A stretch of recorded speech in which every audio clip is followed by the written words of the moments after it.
¿Y si te digo que este vídeo no es real y se ha generado con una IA? Este también.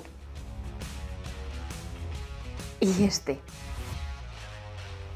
Increíbles, ¿verdad? Podríamos decir que son parte de una película o que se han grabado de verdad en la calle. ¿Vamos a ser capaces de diferenciar un vídeo real de uno generado por inteligencia artificial? Pues vamos a verlo.